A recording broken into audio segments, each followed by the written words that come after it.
नमस्ते साथीहरू, के तपाईहरू पनि राति अन्जिर बिजाउने अनि बिहान त्यसको पानी फ्याँकिदिने गर्नुहुन्छ?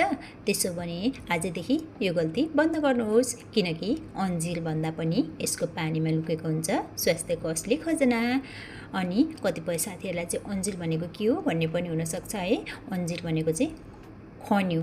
हजुरहरूलाई खन्यु भनेको थाहा छ नि है। म चाहिँ बच्चा बेलामा एकदमै जङ्गलमा जाने अनि खन्यु टिपेर ल्याउने खाने गर्थेँ है, एकदमै रमाइलो हुन्थ्यो। आज म त्यही खन्यु पानीको बारेमा बताउँदैछु। यसको लागि राति 2वटा अन्जिरलाई 1 गिलास पानीमा भिजाउनुहोस्। बिहान खाली पेटमा अन्जिर चपाई खानुहोस् अनि पानी पिउनुहोस्।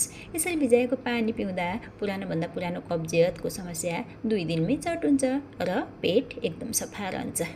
यति मात्र होइन, यसले शरीरको मोटोपन र बोसो पगाल्न मद्दत गर्दछ। यसले अनुहारमा चमक ल्याउँछ, दिनभरि शरीरलाई इनर्जी दिन्छ।